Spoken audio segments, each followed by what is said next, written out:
শুনছেন vocal art mania, তোমার আমার গপ্পভার্স। ভ্যাম ক্লাসিক্সের দ্বাদশ পর্বে আপনাদেরকে সবাইকে জানাই স্বাগত। এই গল্পের কোনো রকম অংশের পুনরুৎপাদন আইনত দণ্ডনীয় অপরাধ। গল্প শুরুর আগেই বলে রাখি, তোমরা যারা গল্প লিখতে ভালোবাসো তারা অবিলম্বে ন্যূনতম 5000 শব্দে তোমাদের গল্প লিখে পাঠাও ডেসক্রিপশন বক্সে দেওয়া ইমেল আইডিতে। যথাযথ পারিশ্রমিকের বিনিময়ে সেই গল্পের অডিও রূপান্তর করতে টিম ভ্যাম কিন্তু তৎপর।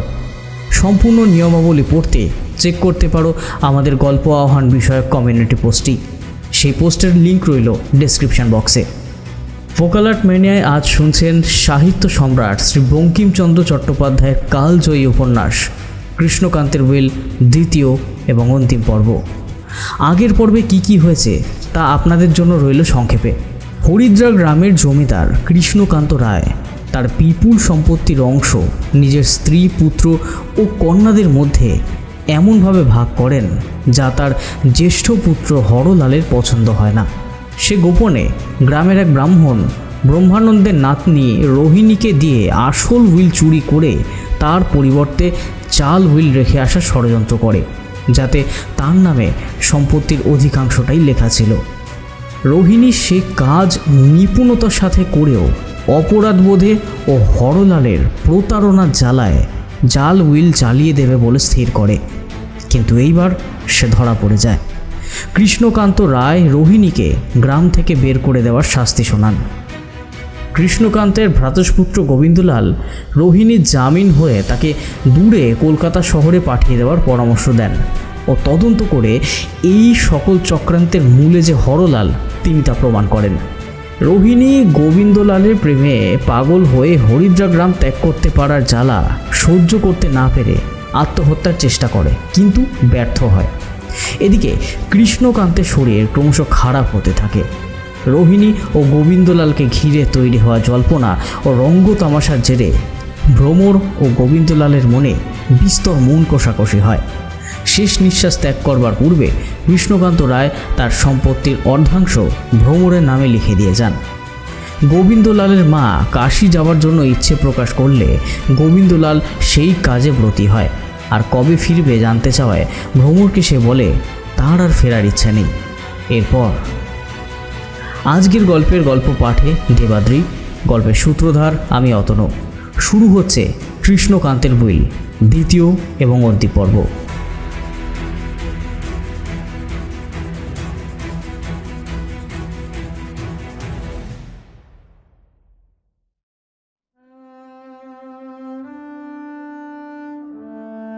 হরিদ্রা গ্রামের বাড়িতে খবর আসলো গোবিন্দলাল ও মা নির্বিঘ্নে সুস্থ শরীরে কাশীধামে পৌঁছে গেছেন। ভ্রমরের কাছে কোনো চিঠি এলো না। অভিমানে ভ্রমরও চিঠি লিখল না। চিঠিপত্র সব আমলাদের কাছে আসতে লাগল। 1 মাস গেল, 2 মাস গেল, নতুন নতুন চিঠি আসতে লাগলো। শেষ একদিন খবর আসলো যে গোবিন্দলাল কাশী থেকে বাড়ি ফিরছে।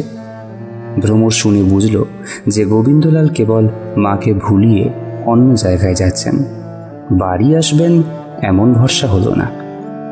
এই সময় ভ্রমর গোপনে সব সময় রোহিণীর খবর নিতে লাগলো। রোহিণী রাঁধে বাড়ে, খায়, গা ধোয়, জল আনে, আর কিছুই খবর নাই। ক্রমে একদিন খবর আসলো রোহিণী অসুস্থ। ঘরের ভিতর চাদর মুড়ি দিয়ে শুয়ে থাকলো, বের হয় না। ব্রহ্মানন্দ নিজে রান্না করে খায়। তারপর একদিন খবর আসলো যে রোহিণী কিছু সেরেছে, কিন্তু রোগের জন্য দুর্বলতা কমেনি। তার নাকি শূল রোগ হয়েছিল। এই রোগের কোনো চিকিৎসা নেই, ঠাকুরের কাছে গেলেই তবেই মুক্তি। সেও তীর্থের পথে বেরিয়ে গেল। এদিকে 3-4 মাস গেল, গোবিন্দলাল ফিরে আসলো না। 5 মাস 6 মাস হলো, তাও গোবিন্দলাল ফিরল না। এদিকে ভ্রমরের কান্নার শেষ নেই। কেবল মনে করত এখন কোথায় আছেন, কেমন আছেন, একটা খবর পেলেও বাঁচি। এ খবরও পাই না কেন। শেষমেশ আর থাকতে না পেরে একজনকে বলে চিঠি লেখালো শাশুড়ি মায়ের উদ্দেশ্যে।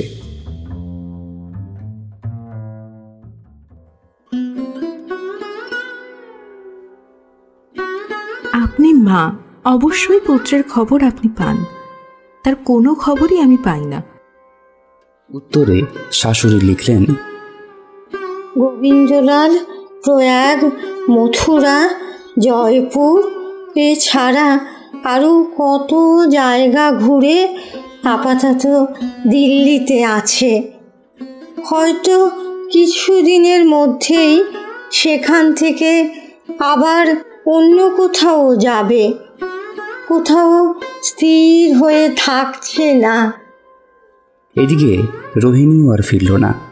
ভ্রমর ভাবতে লাগলো, ভগবান জানেন রোহিণী কোথায় গেল। ভ্রমর আর সহ্য করতে পারল না। কাঁদতে কাঁদতে নিজের বাপের বাড়ি চলে গেল। সেখানে গিয়ে গোবিন্দলালের কোনো খবর পাওয়া কষ্টকর দেখে আবার ফিরে আসলো। এসে হরিদ্রা গ্রামেও স্বামীর কোনো খবর না পেয়ে আবার শাশুড়িকে চিঠি লিখল। শাশুড়ি এবার লিখলেন, গোবিন্দলাল কোনো খবর দেয় না। এখন সে কোথায় আছে তাও জানি না, কোনো খবর পাই না। এভাবে প্রথম বছর কেটে গেল।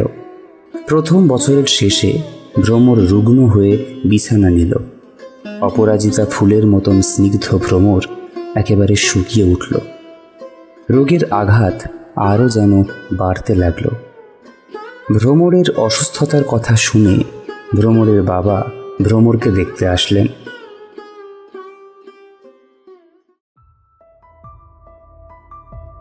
এবার তার বাবার পরিচয় দেওয়া যাক। তার বাবার নাম মাধবীনাথ সরকার। বয়স প্রায় 41 বছর। তিনি দেখতে বড় সুপুরুষ। তার চরিত্র সম্বন্ধে লোক মধ্যে বড় মতভেদ ছিল। অনেকে তার বিশেষ প্রশংসা করত, অনেকে বলতো তার মতো বাজে লোক আর নেই। তিনি যে চতুর তা সকলেই স্বীকার করত, এবং যে তার প্রশংসা করত সেও তাকে ভয় করত।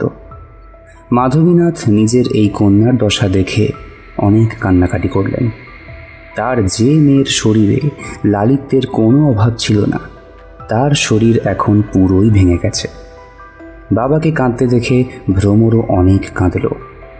শেষে দুজনেই চোখের জল সংবরণ করল।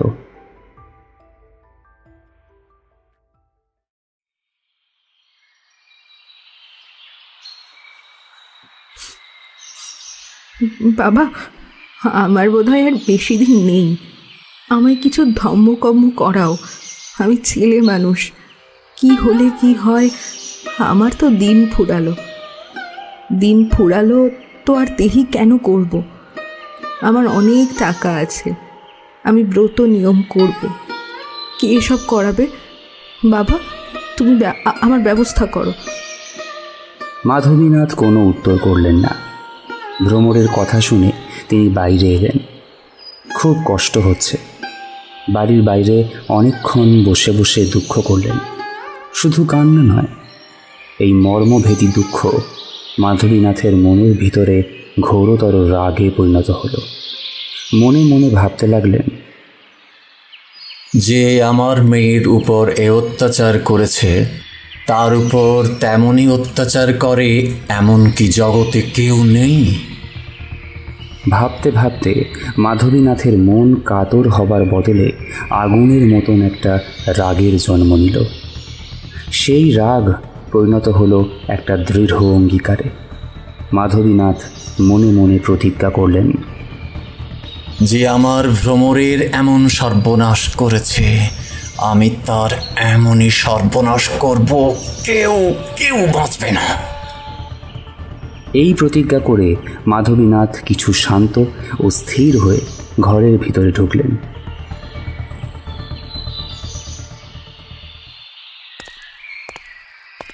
নিজের শয্যাশায়ী মেয়েকে আরেকবার দেখলেন। তবে এখন মনে সেই দুঃখটা নেই আর। দুঃখ মানুষকে দুর্বল করে। মেয়ের কাছে বসে মাথায় হাত পোড়াতে লাগলেন। মা, তুমি ব্রত নিয়ম করবার কথা বলছিলে, আমি সে কথাই ভাবছিলাম। কিন্তু এখন তোমার শরীর বড় রুগ্ন। ব্রত নিয়ম করতে গেলে অনেক উপোস করতে হয় মা। এখন উপোস সহ্য করতে পারবে না। একটু শরীর সারুক। এ শরীর কি আর সারবে? সারবে মা, সারবে। ঈশ্বর সাথে থাকলে সব সেরে যায় গো। তাছাড়া তোমার এখানে একটুও চিকিৎসা হচ্ছে না জানো তো। কেমন করেই বা হবে? শ্বশুর নেই, শাশুড়ি নেই, কেউ কাছে নেই, কে চিকিৎসা করাবে? তুমি এখন আমার সঙ্গে চলো, আমি তোমাকে বাড়ি রেখে চিকিৎসা করাবো। আমি এখন 2 দিন এখানে থাকবো, কিছু কাজ আছে। তারপরে তোমাকে সঙ্গে করে রাজগ্রামে যাব। নিজের বাপের বাড়ি যাবি না মা? যাব বাবা, তুমি যা বলবে তাই করব এখন।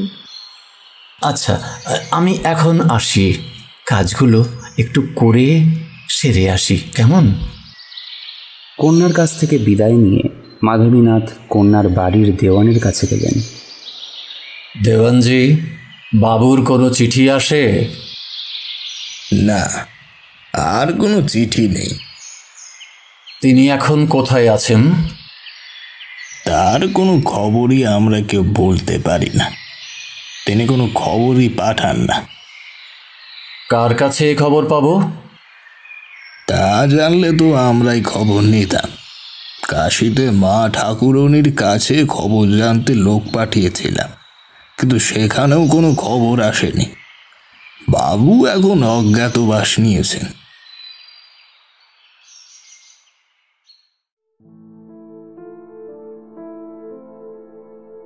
মাধবীনাথ কন্যার দুর্দশা দেখে স্থির প্রতিজ্ঞা করেছিলেন যে এর প্রতিকার করবেন।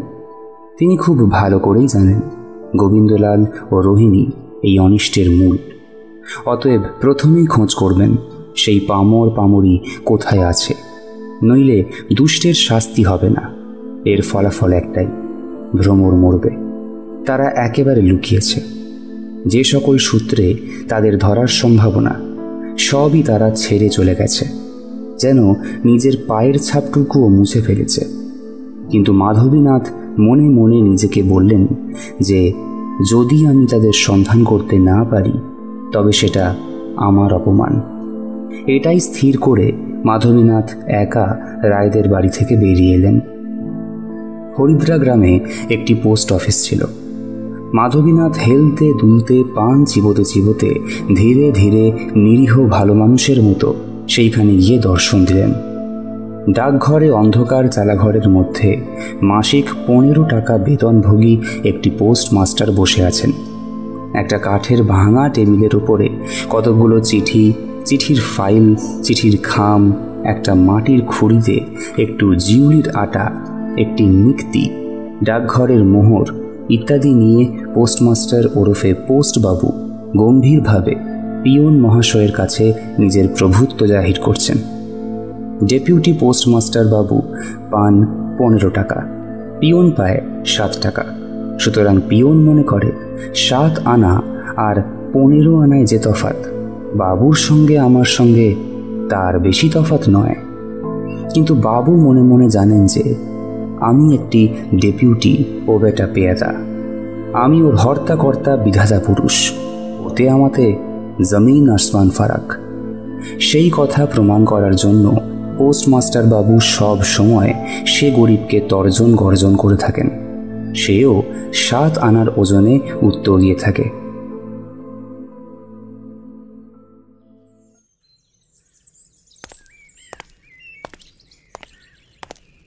বাবু আপাতত চিঠি ওজন করছিলেন। এমন সময় শান্ত হাসি মুখ নিয়ে মাধবীনাথ বাবু সেখানে এসে উপস্থিত হলেন। ভদ্রলোক দেখে পোস্টমাস্টার বাবু আপাতত পেয়াদার সঙ্গে কচকচি বন্ধ করে হাঁ করে চেয়ে রইলেন। ভদ্রলোককে সমাদর করতে হয়, সেটাই নিয়ম। কিন্তু সমাদর কিভাবে করতে হয় তার শিক্ষার মধ্যে সেটা নেই। সুতরাং সেটা হলো না। মাধবীনাথ যতটা সম্ভব বিনয় রেখে বললেন, ব্রাহ্মণ? হ্যাঁ, তুমি আপনি? নমস্কার, বসুন। মাধবীনাথ কিছু বিপদে পড়লেন। পোস্টমাস্টার বাবু তো বললেন বসুন, কিন্তু তিনি বসেন কোথায়? বাবু খোদ এক পুরনো টেবিলে বসে আছেন, সেটা ছাড়া আর আসন কোথাও নেই। তখন সেই পোস্টমাস্টার বাবুর 7 আনা হরিদাস পেয়াদা একটা ভাঙা টুলের ওপর থেকে অনেকগুলো পুরনো ছেঁড়া বই নামিয়ে রেখে মাধবীনাথকে বসতে দিল। মাধবীনাথ বসে তার দিকে তাকিয়ে বললেন, কে হে বাপু, কেমন আছো? তোমাকে এর আগে দেখেছি না? আগে আমি চিঠি বিলি করি গ্রামে। তাই চিনেছি। যাও যাও, এক ছিলিম তামুক সাজো দেখি। মাধবীনাথ অন্য গ্রামের লোক। তিনি কখনোই হরিদাস বৈরাগী পেয়াদাকে দেখেননি এবং বৈরাগী বাবাজিও কখনো তাকে দেখেননি। বাবাজি মনে করলেন বাবুটা রকমসই বটে, চাইলে নিশ্চয়ই 4 গন্ডা বকশিস দেবে। এই ভেবে হরিদাস হুঁকোর খোঁজে বেরিয়ে গেল। মাধবীনাথ আদৌ তামাক খান না, কেবল হরিদাস বাবাজিকে বিদায় করবার জন্য তামাকের ফরমাশ করলেন। পেয়াদামশাই ঘর থেকে বেরিয়ে গেলে মাধবীনাথ পোস্টমাস্টার বাবুকে বললেন, আপনার কাছে একটা কথা জিজ্ঞাসা করার জন্য আসতে হলো। পোস্টমাস্টার বাবু মনে মনে একটু হাসলেন। তিনি এই বাংলার লোক, বাড়ি বিক্রমপুর। অন্যদিকে যেমন নির্বোধ হন না কেন, নিজের কাজ বুঝতে সমস্যা হয় না তার। বুঝলেন যে বাবু কোনো জিনিসের খোঁজে এসেছেন। কি কথা মশাই? ব্রহ্মানন্দকে আপনি চেনেন? চিনি না, ভালো চিনি না। মাধবীনাথ বুঝলেন অবতার নিজের আসল মূর্তি ধারণ করার উপক্রম করছে। আপনার ডাকঘরে ব্রহ্মানন্দ ঘোষের নামে কোনো চিঠি আসে কি? আপনার সঙ্গে ব্রহ্মানন্দ ঘোষের আলাপ নেই? থাক বা না থাক, কথাটা জিজ্ঞাসা করতে আপনার কাছেই এসেছি। ডাকঘরের খবর আমাদের বলা বারণ আছে। এটা বলে পোস্টমাস্টার নীরবে চিঠি ওজন করতে লাগলেন। মাধবীনাথ মনে মনে হাসতে লাগলেন। তুমি এমনি কথা বলবে না তা জানি, সেজন্য কিছু সঙ্গেও এনেছি, কিছু দিয়ে যাব। এখন যা যা জিজ্ঞাসা করি ঠিক ঠিক বলো দেখি। কি কন? এই ব্রহ্মানন্দের নামে কোনো চিঠি ফিটি ডাকঘরে আসে কি? আসে। কতদিন অন্তর? যে কথাটি বলে দিলাম তার এখনো টাকা পাইনি। আগে তার টাকা বের করুন, তবে নতুন কথা জিজ্ঞাসা করবেন। মাধবীনাথের ইচ্ছা ছিল পোস্টমাস্টারকে কিছু দিয়ে যান, কিন্তু তার ব্যবহারে খুব বিরক্ত হয়ে উঠলেন। বাপু, তুমি তো বিদেশি মানুষ দেখছি, আমায় চেনো কি? না, তা আপনি যেই হন না কেন, আমরা কি পোস্ট অফিসের খবর জায়গায় জায়গায় বলি? কে তুমি? আমার নাম মাধবীনাথ সরকার, বাড়ি রাজগ্রাম। আমার পাল্লায় কত লাঠিয়াল আছে তা খবর রাখো। পোস্টমাস্টার বাবুর ভয় হলো। মাধবীবাবুর নাম ও দোর্দণ্ড প্রতাপ শুনেছিলেন। পোস্টবাবু একটু চুপ করলেন। আমি যা যা তোমায় জিজ্ঞাসা করি ঠিক ঠিক জবাব দাও। মিথ্যে কথা বলতে যেও না, মিথ্যে বললে তোমায় কিছুই দেব না, বুঝলে তো? 1 পয়সাও নয়। কিন্তু যদি না বলো তবে তোমার ঘরে আগুন দেব, তোমার ডাকঘর লুট করব, আদালতে প্রমাণ করাবো যে তুমি নিজে লোক দিয়ে সরকারি টাকা চুরি করেছো। কেমন লাগবে? এখন বলবে না বলবে না? আপনি রাগ করেন কেন? আমি তো আপনাকে চিনতাম না, বাজে লোক মনে করেই ওসব বলেছিলাম। আপনি যখন এসেছেন তখন যা জিজ্ঞাসা করবেন তাই বলবো। কতদিন অন্তর ব্রহ্মানন্দের চিঠি আসে? প্রায় মাসে মাসে, ঠিক মনে নেই। তবে রেজিস্ট্রি হয়েই চিঠি আসে কি? হ্যাঁ, প্রায় অনেক চিঠি রেজিস্ট্রি করা। কোন অফিস থেকে রেজিস্ট্রি হয়ে আসে? মনে নেই। তোমার অফিসে একখানা করে রসিদ থাকে না? পোস্টমাস্টার রশিদ খুঁজে বের করলেন। প্রসাদপুর। প্রসাদপুর কোন জেলা? তোমাদের লিস্ট দেখো। যশোর। তবে আর কোথা কোথা থেকে রেজিস্ট্রি চিঠি ওর নামে এসেছে সব রসিদ দেখো। পোস্টমাস্টার বাবু দেখলেন সম্প্রতি যত চিঠি এসেছে সবগুলোই প্রসাদপুর থেকে। মাধবীনাথ পোস্টমাস্টার বাবুর কাঁপা কাঁপা হাতে একটা 10 টাকার নোট দিয়ে ডাকঘর থেকে বিদায় নিলেন। তখনও হরিদাস বাবাজির তামাক সাজানো শেষ হয়নি। মাধবীনাথ হরিদাসের জন্য একটি টাকা রেখে গেলেন। বলা বাহুল্য যে পোস্টবাবু তা নিজেই নিয়ে নিলেন। মাধবীনাথ হাসতে হাসতে ফিরে আসলেন। তিনি গোবিন্দলাল ও রোহিণীর অধঃপতনের গল্প ভালো মতনই নানা লোকের মুখে শুনেছিলেন। তিনি মনে মনে এইটুকু আন্দাজ করেছিলেন যে রোহিণী গোবিন্দলাল গোপনে এক জায়গায় রয়েছে। ব্রহ্মানন্দের অবস্থাও তিনি পুরোপুরি জানতেন। এটাও জানতেন যে রোহিণী ছাড়া আর তার বিশেষ কেউ নেই। অতএব যখন পোস্ট অফিসে জানলেন যে ব্রহ্মানন্দের নামে মাসে মাসে রেজিস্ট্রি হয়ে চিঠি আসছে, তখন বুঝলেন হয় রোহিণী নয় গোবিন্দলাল তাকে মাসে মাসে খরচ পাঠায়। প্রসাদপুর থেকে চিঠি আসে। অতএব দুজনেই প্রসাদপুরে কিংবা তার কাছাকাছি কোনো জায়গায় রয়েছে, কিন্তু সেই ধারণা নিশ্চিত করা দরকার। সেই জন্য তিনি মেয়ের বাড়ি থেকে ফিরে এসেই ফাঁড়িতে একটি লোক পাঠালেন। সাব ইন্সপেক্টরকে লিখে পাঠালেন একটি কনস্টেবল পাঠাবেন, বোধহয় কিছু চোরা মাল ধরিয়ে দিতে পারব। সাব ইন্সপেক্টর মাধবীনাথকে বিলক্ষণ জানতেন, খানিকটা ভয় করতেন। চিঠি পাওয়া মাত্রই নিদ্রা সিংহ নামের কনস্টেবলকে পাঠিয়ে দিলেন। মাধবীনাথ নিদ্রা সিংহকে দরকারি আদেশ দিয়ে দিলেন।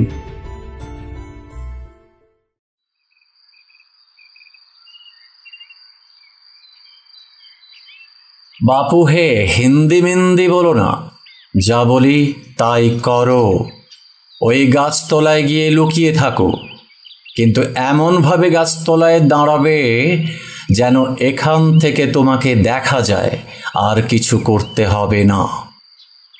নিদ্রা সিংহ মাধবীনাথের থেকে 2 টাকা বকশিস নিয়ে বিদায় হলো। মাধবীনাথ এবার ব্রহ্মানন্দকে ডেকে পাঠালেন। ব্রহ্মানন্দ এসে কাছে বসল। তখন আর কেউ সেখানে ছিল না। আপনি আমার স্বর্গীয় বেআই মশাইয়ের বড় আত্মীয় ছিলেন, এখন তারা তো কেউ নেই। আমার জামাই বিদেশ গেছে। তোমার কোনো বিপদ আপদ হলে আমাদেরকেই দেখতে হয়, তাই তোমাকে ডাকলাম। সে কথা শুনে ব্রহ্মানন্দের মুখ শুকিয়ে গেল। বিপদ? কিসের বিপদ?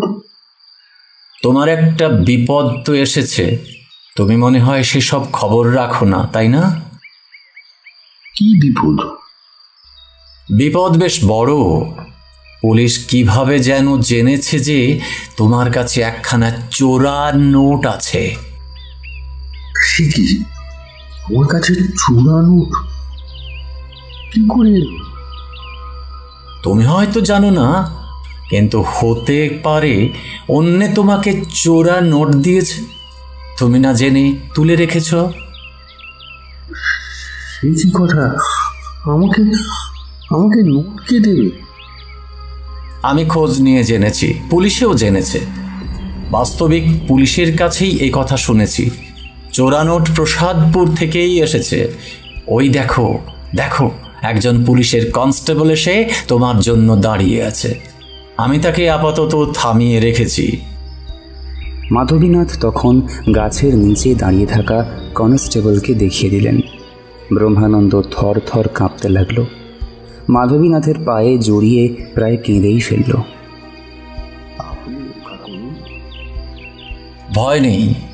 এবার প্রসাদপুর থেকে কোন কোন নম্বরের নোট পেয়েছ বলো দেখি। পুলিশের লোক আমার কাছে নোটের নম্বর রেখে গেছে। যদি সে নম্বরের নোট না হয় তবে ভয় কি? নম্বর বদলাতে কতক্ষণ? এবারকার প্রসাদপুরের চিঠিটা নিয়ে এসো দেখি, নোটের নম্বর দেখব। ব্রহ্মানন্দ যায় কিভাবে? ভয় করছে। এদিকে কনস্টেবল যে গাছতলায়। কোনো ভয় নেই, আমি সঙ্গে লোক পাঠাচ্ছি। মাধবীনাথের আদেশ মতো একজন লোক ব্রহ্মানন্দের সঙ্গে গেল। ব্রহ্মানন্দ রোহিণীর চিঠি নিয়ে আসলেন। সেই চিঠিতে মাধবীনাথ যা যা খুঁজছিলেন সবই পেলেন। চিঠি পড়ে ব্রহ্মানন্দকে ফিরিয়ে দিলেন। না, ওই নম্বরের নোট নয়। তোমার কোনো ভয় নেই, তুমি ঘরে যাও, আমি কনস্টেবলকে বিদায় করে দিচ্ছি। ব্রহ্মানন্দ যেন মৃতদেহে প্রাণ পেল। ঊর্ধ্বশ্বাসে সেখান থেকে পালিয়ে গেল। এরপর মাধবীনাথ মেয়েকে চিকিৎসার জন্য নিজের বাড়িতে নিয়ে গেলেন। তার চিকিৎসার জন্য ভালো চিকিৎসক আনা হলো। সব কিছুর আয়োজন করে নিজে কলকাতায় চললেন। ভ্রমর অনেক আপত্তি করল, মাধবীনাথ শুনলেন না।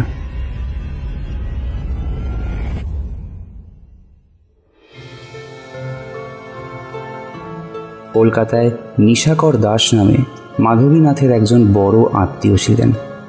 নিশাকর মাধবীনাথের থেকে 8-10 বছরের ছোট। নিশাকর কিছু করেন না, পৈতৃক সম্পত্তি আছে, কেবল একটু একটু গান বাজনার শখ আছে। নিষ্কর্মা বলে সব সময় ঘুরতে চলে যায়। মাধবীনাথ তার সঙ্গেই দেখা করলেন।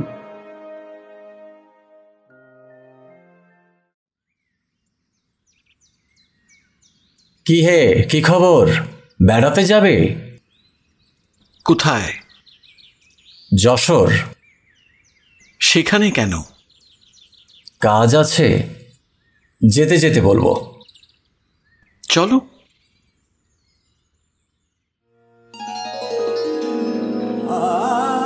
ধীরে ধীরে চিত্রা নদী সরু হয়ে বইছে। তীরে অশ্বত্থ কদম্ব আম গাছের জঙ্গলে কোকিল দোয়েল পাখিরা বসে ডাকছে। কাছে কোনো গ্রাম নেই। প্রসাদপুর নামে একটি ছোট বাজার আছে। এখান থেকে প্রায় 1 ক্রোশ পথ দূর।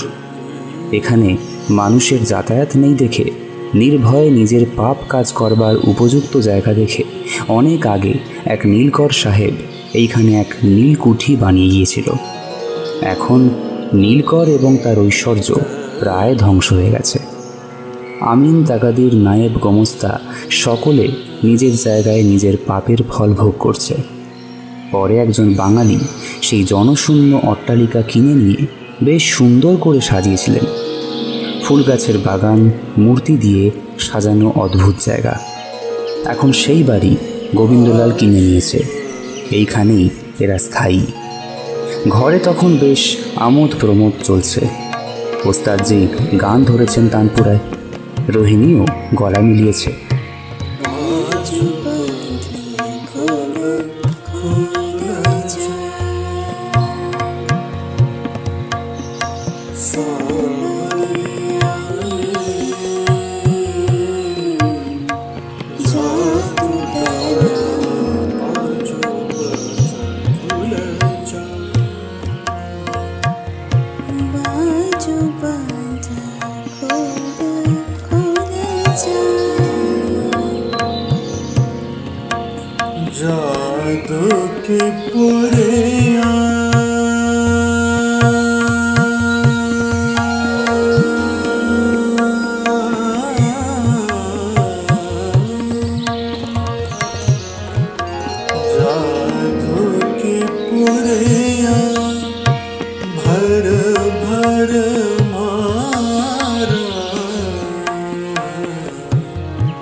হঠাৎ একটা চমকে রোহিণীর গলা বেসুরো হলো।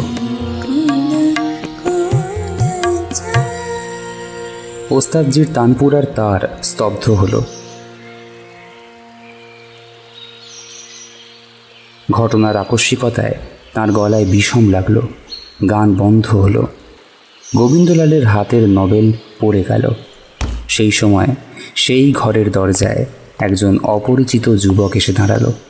নিশাকর দাস। দোতলা এই অট্টালিকার উপরে রোহিণীর বাস। নিচে থাকে চাকর বাকর। সে নির্জন জায়গায় প্রায় কেউই কখনো গোবিন্দলালের সঙ্গে দেখা সাক্ষাৎ করতে আসতো না। যদি কালেভদ্রে কোনো দোকানদার বা অন্য কেউ আসতো, উপরে বাবুর কাছে খবর যেত। বাবু নিচে এসে তার সঙ্গে দেখা করতেন। অতএব বাবুর বসবার জন্য নিচে একটি ঘর ছিল। নিচের ঘরের দরজায় এসে নিশাকর দাস হাঁক দিল। কে আছো গা এখানে? গোবিন্দলালের এই অট্টালিকায় সোনা রূপো নামে দুই চাকর ছিল। গলার আওয়াজে দুইজনেই দরজার কাছে এসে নিশাকরকে দেখে বিস্মিত হলো। নিশাকরকে সাজগোজ দেখে ভদ্রলোক বলেই মনে হলো।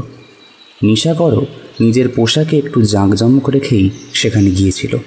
এরকম ভারী কি মেজাজের লোক কখনো সেই চৌকাঠ মারায়নি। তাকে দেখে চাকররা একে অপরের মুখ চাওয়াচাই করতে লাগলো। আপনি কাকে খুঁজছেন? তোমাদেরই। বাবুকে খবর দাও যে এক ভদ্রলোক দেখা করতে এসেছে, শিগগিরই আসতে হবে। কি নাম বলবো? নামের প্রয়োজনই বাকি, এক ভদ্রলোক বলে দাও। সব চাকররা জানতো যে কোনো ভদ্রলোকের সঙ্গে বাবু দেখা সাক্ষাৎ করেন না, সেরকম স্বভাবই নয় বাবুর। সুতরাং চাকরেরা খবর দিতে বড় ইচ্ছুক ছিল না। সোনা ইতস্তত করতে লাগলো। আপনি বেকার এসছেন, বাবু কারোর সঙ্গে দেখা সাক্ষাৎ করেন না। তবে তোমরা থাকো, আমি বিনা খবরেই উপরে যাচ্ছি। চাকরেরা ফাঁপড়ে পড়ল। দুজনেই সঙ্গে সঙ্গে বাধা দিল। না বাবু, না বাবু, ওটা করবেন না। ওটা করলে আমাদের চাকরি চলে যাবে। নিশাকর তখন একটা টাকা বের করে বললে, যে খবর দিতে যাবে তার এই টাকা। কে যাবে? সোনা ভাবতে লাগলো। হঠাৎ রূপো চিলের মতো ছোঁ মেরে নিশাকরের হাত থেকে টাকা নিয়ে উপরে খবর দিতে গেল। নিশাকর মনে মনে হেসে ফেলল। বাড়িতে ঢোকার সময় দেখেছিল এই বাড়ির চারপাশে যে ফুলের বাগান আছে তা অতি মনোরম। আমি এ ফুল বাগানে একটু ঘুরে বেড়াই, আপত্তি করো না। যখন খবর আসবে তখন আমাকে ওইখান থেকে ডেকে নিও, কেমন? এই বলে নিশাকর সোনার হাতে আরও এক টাকা দিলেন। রূপো যখন বাবুর কাছে গেল তখন বাবু কোনো একটা কাজে ব্যস্ত ছিল। রূপো তাকে নিশাকরের খবর কিছুই বলতে পারল না। এদিকে বাগানে টহল দিতে দিতে নিশাকর একবার উপরের দিকে চোখ রেখে দেখলেন। সেদিকে এক পরমা সুন্দরী জানলায় দাঁড়িয়ে তাকে দেখছে। রোহিণী নিশাকরকে দেখে ভাবছিল, একে দেখে বোঝাই যায় এদেশের লোক নয়। অবশ্য বেশভূষা রকম সকম দেখে বোঝা যায় বড়লোক তো বটেই, দেখতেও সুপুরুষ। গোবিন্দলালের চেয়ে বেশি সুপুরুষ না, তা নয়। গোবিন্দলালের রং ফর্সা, কিন্তু এর মুখ চোখ ভালো, বিশেষ করে চোখ। মরি কি চোখ! এ কোত্থেকে এলো? হলুদ গাঁয়ের লোক তো নয়। সেখানকার সবাইকে চেনে রোহিণী।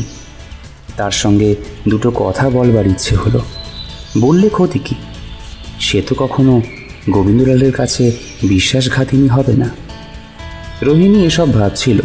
এমন সময় নিশাকর উপরের দিকে তাকাতে তাদের চোখাচোখি হলো। চোখে চোখে কোনো কথাবার্তা হলো কি না তা জানা গেল না। এমন সময় রূপো বাবুর অবকাশ পেয়ে বাবুকে জানালো যে এক ভদ্রলোক দেখা করতে এসেছে।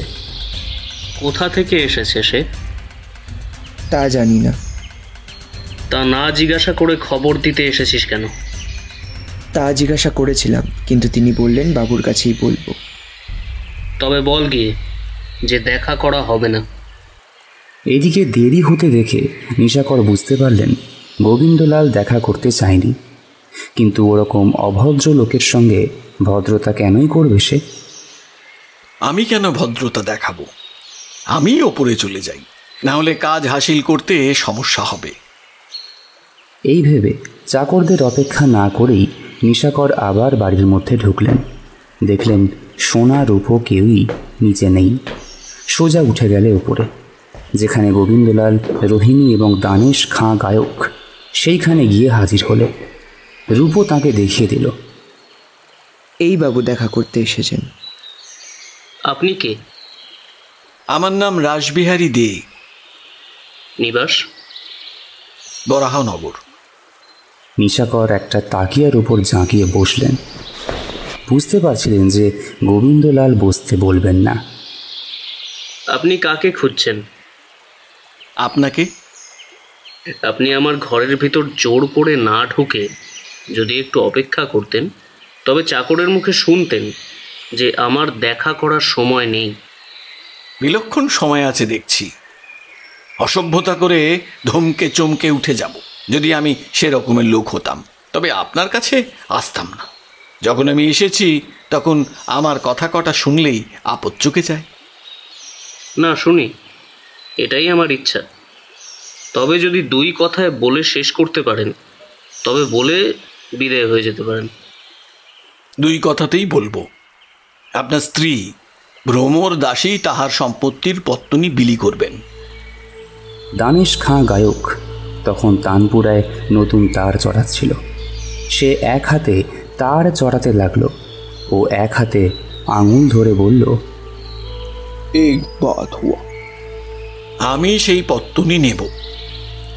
दो बात हुआ, আমি সেজন্য আপনাদের হরিদ্রা গ্রামের বাড়িতে গেছিলাম। दो बात छोड़ के तीन बात हुआ। ওস্তাদজি, শুয়ার গুনছো নাকি? बाबू साहब, ये बदतमीज आदमी को विदा कीजिए। কিন্তু বাবু সাহেব তখন অন্যমনস্ক হয়েছিলেন, কথা বললেন না। আপনার স্ত্রী আমাকে বিষয়গুলি পত্তনি দিতে রাজি হয়েছেন, কিন্তু সবটাই আপনার অনুমতি সাপেক্ষ। তিনি আপনার ঠিকানাও জানেন না, চিঠি লিখতেও ইচ্ছুক নন। সুতরাং আপনার ইচ্ছে জানবার ভার আমার উপরই পড়ল। আমি অনেক খুঁজে তবে আপনার এই ঠিকানা জেনে আপনার অনুমতি নিতে এলাম। গোবিন্দলাল কোনো উত্তর করলেন না, বড় অন্যমনস্ক। অনেক দিনের পর ভ্রমরের কথা শুনলেন। তার সেই ভ্রমর প্রায় 2 বছর হলো। আপনার যদি মত হয় তবে একটা চিঠি লিখে দিন যে আপনার কোনো আপত্তি নেই, তাহলেই আমি উঠে যাই। গোবিন্দলাল কিছুই উত্তর করলেন না। নিশাকর বুঝলেন সবটা আবার বলতে হলো। আবার আসল কথাগুলি বুঝিয়ে বললেন। গোবিন্দলাল এবার মন যথাসম্ভব শান্ত রেখে কথাগুলো শুনলেন। নিশাকরের সকল কথাই যে মিথ্যা সেটা কিন্তু গোবিন্দলাল কিছুই বোঝেননি। আমার অনুমতি নেওয়ার দরকার নেই। বিষয় আমার স্ত্রীর, আমার নয়। বোধহয় তা জানেন। সে যাকে ইচ্ছা পত্তনি দেবে, এতে আমার বিধিনিষেধ নেই। আমি কিছু লিখব না। আপনার যা জানার আশা করি সব হয়ে গিয়েছে। নিশাকরকে উঠতে হলো। তিনি নিচে নেমে গেলেন। নিশাকর গেলে গোবিন্দলাল দানেশ খাঁকে বললেন, কিছু গাও। কি গাইব? যা খুশি। গোবিন্দলাল তবলা নিলেন। গোবিন্দলাল আগে থেকেই কিছু কিছু বাজাতে জানতেন, এখন আরও ভালো বাজাতে শিখেছেন। কিন্তু আজ তাল যেন কেটে গেছে। দানেশ খাঁ বিরক্ত হয়ে উঠে গেল। তখন গোবিন্দলাল একটা সেতার নিয়ে বাজাবার চেষ্টা করলেন, কিন্তু গত সব ভুলে যেতে লাগলেন। সেতার ফেলে নভেল পড়তে আরম্ভ করলেন, কিন্তু যা পড়ছিলেন তার যেন মাথায় ঢুকল না। তখন বই ফেলে গোবিন্দলাল শোয়ার ঘরে গেলেন।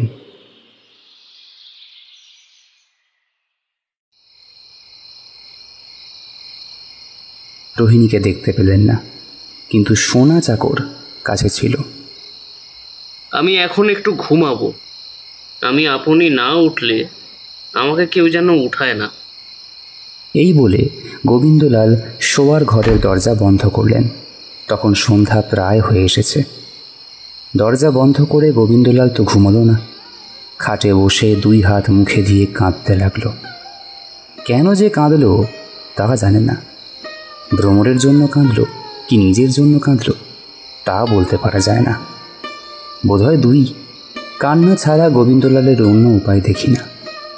ভ্রমরের জন্য কাঁদবার পথ আছে, কিন্তু ভ্রমরের কাছে ফিরে যাওয়ার আর উপায় নেই। হরিদ্রা গ্রামে আর মুখ দেখাবার কথা নয়। হরিদ্রা গ্রামের পথে কাঁটা পড়েছে। কান্না ছাড়া সত্যি আর কোনো উপায় নেই।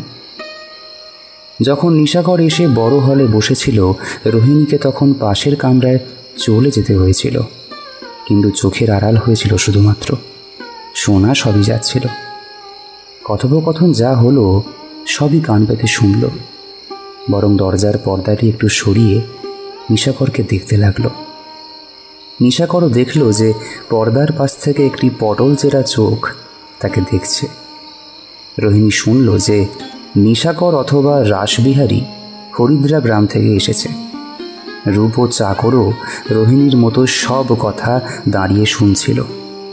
নিশাকর উঠে গেলেই রোহিণী পর্দার পাশ থেকে মুখ বের করে আঙুলের ইশারায় রূপকে ডাকল।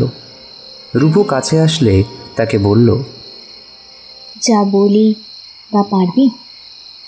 বাবুকে সকল কথা লুকাতে হবে। যা করবি তা যদি বাবু কিছুই না জানতে পারেন, তবে তোকে আমি 5 টাকা বকশিস দেব। রূপ মনে ভাবল, আজ না জানি উঠে কার মুখ দেখেছিলাম, আজ তো দেখছি টাকা রোজগারের দিন। গরিব মানুষের 2 পয়সা এলেই ভালো। যা বলবেন তাই পারবো। কি আজ্ঞা বলুন। ওই বাবু সঙ্গে সঙ্গে নেমে যান। উনি আমার বাপের বাড়ির দেশ থেকে এসেছেন। সেখানকার কোনো খবর আমি কখনো পাই না, তার জন্য কত কাঁদি। দেশ থেকে একটা লোক এসেছে, তাকে একবার আপনজনের 2টো খবর জিজ্ঞাসা করব। বাবু তো রেগে ওকে উঠিয়ে দিলেন। তুই গিয়ে তাকে বসা, এমন জায়গায় বসা যেন বাবু নিচে গেলে না দেখতে পান আর কেউ না দেখতে পায়। আমি একটু নিরিবিলি পেলেই যাব।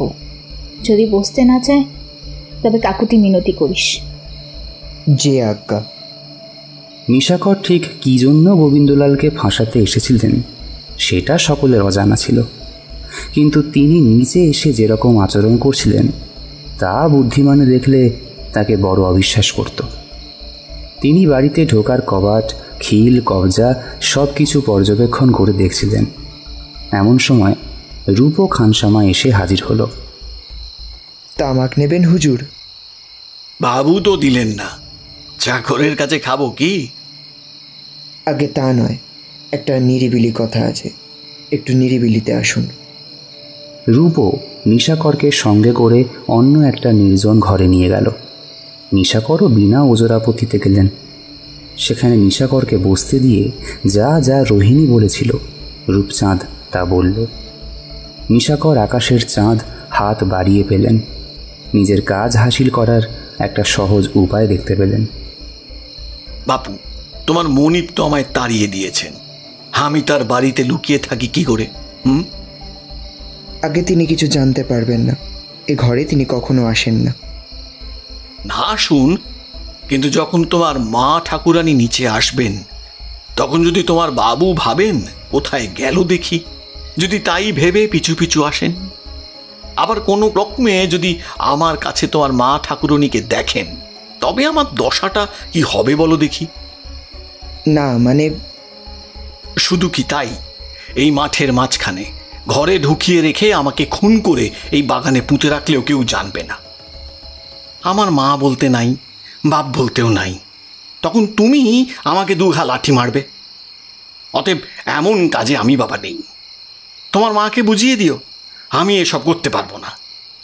আর একটা কথা বলে দিও, তার বাবা আমাকে কতগুলো দরকারি কথা বলতে বলে দিয়েছিল। আমি তোমার মা ঠাকুরানীকে এসে কথা বলবার জন্য এত দূর ছুটে এলাম, কিন্তু তোমার বাবু আমাকে তাড়িয়ে দিলেন। আমার বলা হলো না, আমি চললাম। আচ্ছা, তো এখানে না বসেন বাইরে একটু দূরে বসতে পারেন না? আমিও সেই কথা ভাবছিলাম। আসবার সময় তোমাদের কুঠিরের কাছেই নদীর ধারে একটা বাঁধা ঘাট, তার কাছে 2টো বকুল গাছ দেখে এসেছি। চেনো সে জায়গা? চিনি। আমি সেইখানে গিয়ে বসে থাকি। সন্ধে হয়েছে, রাত হলেও কোনো সমস্যা নেই। সেখানে বসে থাকলে আমায় কেউ দেখতে পাবে না। তোমার মা ঠাকুরানী যদি সেইখানে আসতে পারেন তবেই সকল খবর পাবেন। তেমন তেমন দেখলে আমি নিজে পালিয়ে নিজের প্রাণ বাঁচাতে পারবো। ঘরে পুড়ে যে আমাকে খুন করবে আমি তাতে রাজি নই। অগত্যা রূপ চাকর রোহিণীর কাছে গিয়ে নিশাকর যেমন যেমন বলল সবটাই সবিস্তারে বলল। রোহিণী রাজি হলো। রূপচাঁদ এসে সে কথা নিশাকরের কাছে বলল।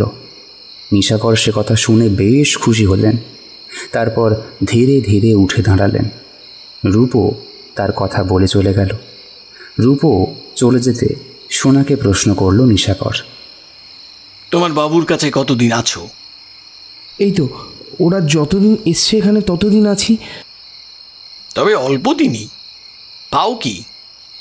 3 টাকা মাইনে, খোরাক পোশাক সব। এত অল্প বেতনে তোমাদের মতো খানসামার পোষায় কি? কথাটা শুনে সোনা খানসামা গলে গেল। কি আর করি, এখানে আর কোথায় চাকরি জোটে বলুন? চাকরির ভাব নাকি? আমাদের দেশে গেলে তোমাদের লুফে নেবে। 5, 7, 10 টাকা অনায়াসেই মাসে পাবে। তাহলে যদি দয়া করে নিয়ে যান সঙ্গে। নিয়ে যাব কি? অমন মুনিবের চাকরি ছাড়বে? হ্যাঁ, মুনিব মন্দ নয়, কিন্তু মুনিব ঠাকুরন বড় হারামজাদা।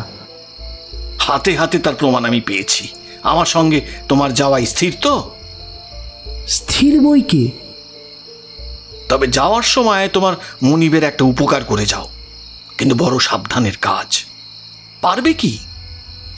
ভালো কাজ হয়তো, পারবো না কেন? তোমার মুনিবের পক্ষে ভালো, মুনিমনির পক্ষে বড় মন্দ। তবে এখানেই বলুন, দেরি করে কাজ নেই, তাতে আমি বড় রাজি। ঠাকুরনটি আমাকে বলিয়া পাঠিয়েছেন চিত্রার বাঁধাঘাটে বসে থাকতে, রাত্রে আমার সঙ্গে গোপনে সাক্ষাৎ করবেন। বুঝেছ? আমিও রাজি হয়েছি। আমার ইচ্ছে এটাই যে তোমার মুনিবের চোখ ফুটিয়ে দিই। তুমি আস্তে আস্তে কথাটা তোমার মুনিবকে জানিয়ে আসতে পারো। এখনই ওপাপ মলেই বাঁচি। এখন নয়, এখন আমি ঘাটে গিয়ে বসে থাকি। তুমি সতর্ক থেকো। যখন দেখবে ঠাকুরন ঘাটের দিকে চললেন, তখনই গিয়ে তোমার মুনিবকে বলে দিও। আর হ্যাঁ, রূপও যেন কিছু জানতে না পারে। তারপর আমার সঙ্গে জুটো। যে আজ্ঞে। সোনা নিশাকরের পায়ের ধুলো নিল। তখন নিশাকর হেলতে দুলতে স্থির করা জায়গায় এসে উপস্থিত হলেন। অন্ধকারে নক্ষত্রের আলোতে চারপাশ অন্যরকম এক সৌন্দর্যে ভরে গেছে। চারদিকে শেয়াল কুকুরের ডাকে নিস্তব্ধতা নিজের জায়গা করতে পারছে না। কোথাও দূরের নৌকার উপর বসে মাঝি উঁচু স্বরে শ্যামাসঙ্গীত গাইছে। এছাড়া আর তেমন কোনো শব্দ শোনা যাচ্ছে না। নিশাকর সেই গান শুনছেন এবং গোবিন্দলালের বাড়ির জানলা থেকে বের হয়ে আসার প্রদীপের আলোটা লক্ষ্য করছেন। আমি কি নৃশংস? একজন মেয়ের সর্বনাশ করবার জন্য কত কৌশল করছি। অবশ্য নৃশংসতাই বাকি। দুষ্টের দমন করা একটা সামাজিক কর্তব্য। যখন বন্ধুর মেয়ের জীবন বাঁচানোর জন্য এই কাজ করতে বন্ধুর কাছে প্রতিজ্ঞা করেছি, তখন অবশ্যই সেটা আমি পূরণ করব। কিন্তু আমার মন এটুকুতেই প্রসন্ন নয়। রোহিণী একটা ঘোরতর পাপী মানুষ। ওকে পাপের শাস্তি দেব, কিন্তু মনে এত দ্বিধা কেন? বোধহয় সোজা পথে গেলে এত ভাবতাম না। বাঁকা পথে গেছি বলেই হয়তো এত সংকোচ হচ্ছে। আর পাপ পুণ্যের শাস্তি দেওয়ার আমি কে? আমার পাপ পুণ্যের যিনি বিচার করবেন, রোহিণীরও তিনি বিচারকর্তা। বলতে পারি না, হয়তো তিনিই আমাকে এই কাজে পাঠিয়েছেন, কি জানি। তয়া ঋষিকেশ হৃদি স্থিতেন যথা নিযুক্ত হস্মি তথা করমি। এসব চিন্তা করতে করতে রাত বাড়তে লাগলো। তখন নিশাকর দেখলেন একদম নিঃশব্দ হয়ে রোহিণী কাছে এসে দাঁড়ালো। সেই মেয়ে রোহিণী কিনা সেটা সুনিশ্চিত করবার জন্য নিশাকর জিজ্ঞাসা করলে, কে গা? তুমি কে? আমি রাসবিহারী। আমি রোহিণী। এত রাত হলো কেন? একটু না দেখে শুনে তো আসতে পারিনি। কি জানি কে কোথা দিয়ে দেখতে পাবে। তোমায় এত কষ্ট দেওয়ার জন্য দুঃখিত। কষ্ট হোক না হোক, মনে মনে ভয় হচ্ছিল যে তুমি বুঝি ভুলে গেলে। আমি যদি ভুলবার লোক হতাম তাহলে আমার দশা এমন হবে কেন? কতজনকে ভুলতে না পেরে এদেশে এসে রয়েছি, আর আজ তোমাকে না ভুলতে পেরে এখানে এসেছি। ওরা কথা বলছিল, এমন সময় কে যেন এসে পিছন থেকে রোহিণীর গলা টিপে ধরল। আমি। গলার স্বর রোহিণী চিনল। পিছনে দাঁড়িয়ে গোবিন্দলাল। তখন আসন্ন বিপদ বুঝতে পেরে রোহিণী ভয়ে কেঁপে উঠল। ছাড়ো ছাড়ো, আমি বাজে মতলব নিয়ে এখানে আসিনি। আমি যে জন্য এসেছি এই বাবুকে না হয় জিজ্ঞাসা করো। এই বলে রোহিণী যেখানে নিশাকর বসেছিল সেই দিকে আঙুল দিয়ে দেখিয়ে দিল, কিন্তু কে কোথায়? কেউ সেখানে নেই। নিশাকর গোবিন্দলালকে দেখে পলকের মধ্যে কোথায় সরে পড়েছে। ওই কেউ কোথাও নেই যে। এখানে কেউ নেই, আমার সঙ্গে ঘরে এসো। রোহিণী মনের দুঃখে ধীরে ধীরে গোবিন্দলালের সঙ্গে ঘরে ফিরে গেল। বাড়ি ফিরে এসে গোবিন্দলাল চাকরদের নিষেধ করলেন এখন যেন কেউ উপরে না আসে। ওস্তাদজি বাড়ি চলে গিয়েছিল। গোবিন্দলাল রোহিণীকে নিয়ে ওদের শোয়ার ঘরে ঢুকে সজোরে দরজা বন্ধ করে দিল। রোহিণী ঘরের মাঝে দাঁড়িয়ে ভয়ে কাঁপতে লাগলো। রোহিণী, কি? তোমার সঙ্গে গোটা কত কথা আছে। কি কথা? তুমি আমার কে? কেউ নয়, যতদিন পায়ে রাখেন ততদিন দাসী, নইলে কেউ নয়। পায়ে ছেড়ে তোমায় মাথায় রেখেছিলাম। রাজার মতো ঐশ্বর্য, রাজার থেকেও বেশি সম্পদ, অকলঙ্ক চরিত্র, অত্যাজ্য ধর্ম সব তোমার জন্য ত্যাগ করেছি। তুমি কি রোহিণী যে তোমার জন্য এ সব কিছু ছেড়ে দিয়ে বনবাসী হলাম? তুমি কি রোহিণী যে তোমার জন্য ভ্রমরকে ছেড়ে দিলাম? এই বলে গোবিন্দলাল নিজের রাগ ও দুঃখের আগুন দমিয়ে রাখতে পারল না। সোজা লাথি মারল রোহিণীর কোমরে। ব্যথায় কুঁকিয়ে উঠে রোহিণী বসে পড়ল। মুখে কিচ্ছু বলল না, শুধু কাঁদতে লাগল। কিন্তু সে চোখের জল গোবিন্দলাল দেখতে পেলেন না। রোহিণী, দাঁড়াও। রোহিণী দাঁড়ালো। তুমি একবার মরতে গিয়েছিলে, আবার মরতে সাহস আছে কি? এখন আমি মরতে যাইব কেন? কপালে যা ছিল তাই হলো। তবে দাঁড়াও, নড়বে না। রোহিণী দাঁড়িয়ে রইল। গোবিন্দলাল পিস্তলের বাক্স খুললেন।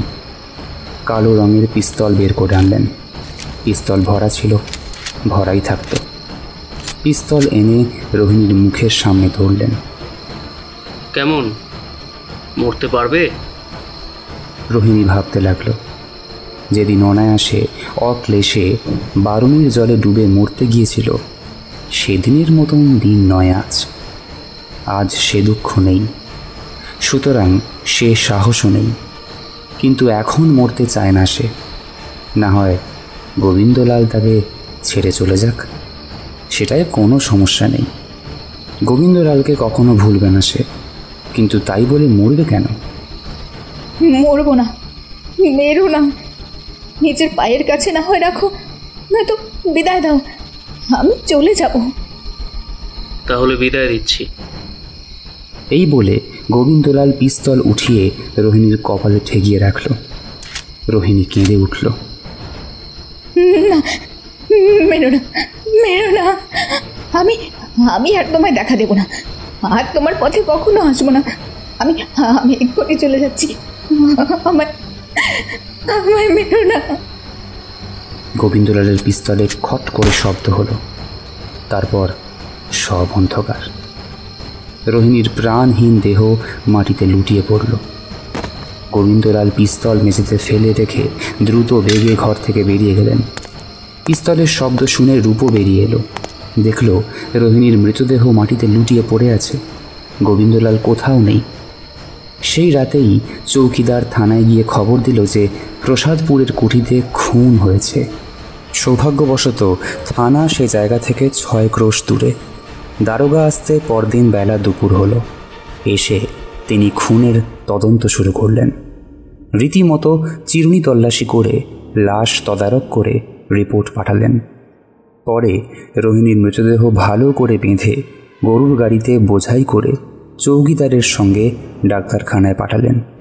এরপর শুরু হলো খুনিকে খোঁজার কাজ। কোথায় অপরাধী? গোবিন্দলাল রোহিণীকে খুন করেই বাড়ি থেকে পালিয়েছে, আর ফিরে আসেনি। এক রাত ও এক দিনের মধ্যে গোবিন্দলাল কোথায় কত দূর গিয়েছে তা কে বলতে পারে? কেউ তাকে দেখেনি, কোন দিকে পালিয়েছেন কেউ জানে না, তার নাম পর্যন্ত কেউ জানত না। গোবিন্দলাল প্রসাদপুরে কখনো নিজের নাম ধাম প্রকাশ করেনি। সেখানে চুনিলাল দত্ত নামেই নিজের পরিচয় দিয়েছিল।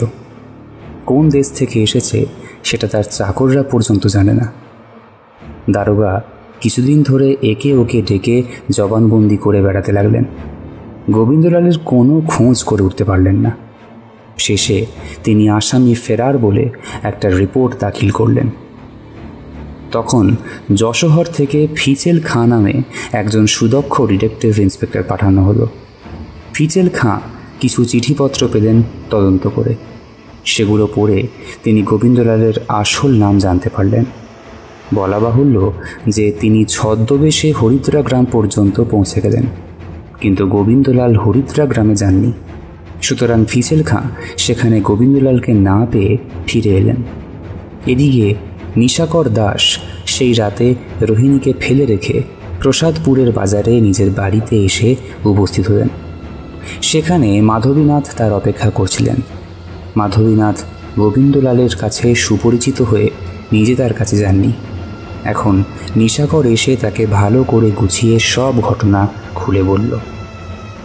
কাজ ভালো হয়নি, একটা খুনোখুনি হলেও হতে পারে। এর পরিণাম কি ঘটে জানবার জন্য দুজনে প্রসাদপুরের বাজারে খুব সাবধানে থাকতে লাগলেন। সকলেই শুনলেন যে চুনিলাল দত্ত নিজের স্ত্রীকে খুন করে পালিয়েছে। গোবিন্দলালের কোনো খোঁজ নেই, এদিকে ভ্রমর মরেনি। এ সংসারে আসল দুঃখ এই যে মরবার উপযুক্ত সময়ে কেউ মরে না, অসময়ে সবাই মরে। ভ্রমর যে মরল না, বুঝি এটাই তার কারণ। যাই হোক, ভ্রমর নিজের রোগের থাবা থেকে একটু মুক্তি পেয়েছে। ভ্রমর এখন নিজের বাড়িতেই আছে। মাধবীনাথ গোবিন্দলালের যে খবর এনেছিলেন সেটা তার মা ও ভ্রমরের বড় ভাগ্নি যামিনী সবিস্তারে বলেছিল।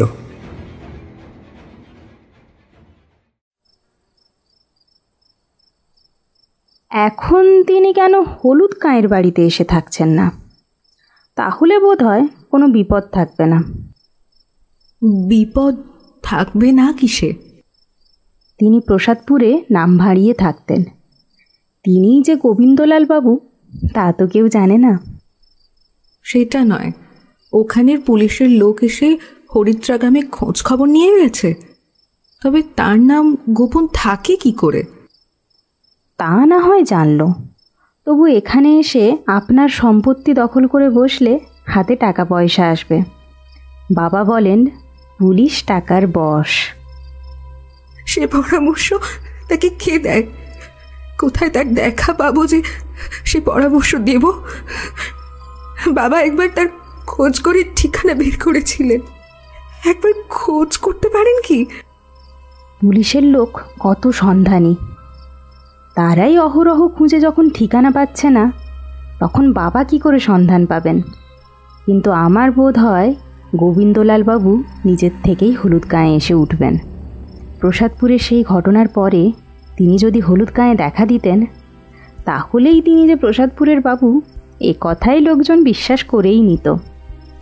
এই জন্যেই বোধ হয় এতদিন তিনি আসেন নাই। তবে এখন হয়তো আসবেন, এমন ভরসা করা যায়। আমার কোনো ভরসা নেই।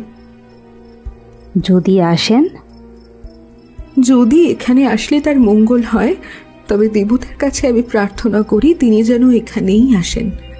আর যদি না আসলে তার মঙ্গল হয়, তবে প্রার্থনা করি এই জন্মে যেন হরিদ্রা গ্রামে আর তিনি না আসেন। হে ঈশ্বর, তাকে সাবধানে রেখো। আমার তো মনে হয় তোমার ওই বাড়ি থাকাই উচিত। কি জানি, যদি কোনো দিন টাকার অভাবে তোমার কাছে ছুটে আসে। আমি টাকার কি বুঝি? যারা টাকা দিতে পারবে তাদের কাছে যাবে সে। আমি তো মূর্খ। আর যদি আমলাকে অবিশ্বাস করে তাদের সঙ্গে দেখা না করে, তোমাকে না দেখলে তিনি আবার গা ঢাকা দেবেন। আমার এই রোগ, কবে মরি কবে বাঁচি তার ঠিক নেই। আমি সেখানে কার কাছে থাকবো? বলো যদি না হয় আমরা কেউ গিয়ে থাকবো, তবু বলছি তোমার সেখানেই থাকা কর্তব্য। আচ্ছা, আমি হলুদ গায়ে যাব। মাকে বলে দাও কালই যেন উনি আমাকে পাঠিয়ে দেন। এখন তোমাদের কাউকে যেতে হবে না, কিন্তু আমার বিপদের দিনে তোমরা একটু দেখা দিও। কি বিপদ ভ্রমর? যদি তিনি আসেন। সে আবার কি বিপদ ভ্রমর? তোমার হারাধন ঘরে যদি আসে তার যে আহ্লাদের কথা আহার কি আছে? আহ্লাদ দিদি, আহ্লাদের কথা আমার আর কি বা আছে?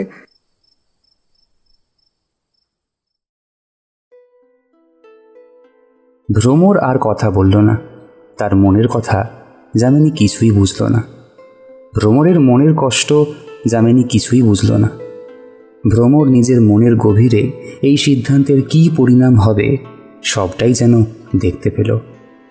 যামিনী সেসব কিছুই দেখতে পেল না। যামিনী বুঝল না যে গোবিন্দলাল একজন খুনি, আর ঠিক সেই কথাটাই ভ্রমর তা ভুলতে পারছে না। ভ্রমর আবার শ্বশুর বাড়ি গেল। যদি স্বামী আসে সেই আশায় অপেক্ষা করতে লাগল, কিন্তু স্বামী তো আসলো না। দিন গেল, মাস গেল, স্বামী এমুখো হলো না। তার কোনো খবরও আসলো না। এভাবে 3-4 বছর কেটে গেল, গোবিন্দলাল আসলো না। এদিকে ভ্রমরেরও রোগের জ্বালা আবার বাড়তে লাগলো। হাঁপানি, কাশি, রোগ, অপুষ্টির কারণে শরীরের অবস্থা খারাপ হতে লাগলো।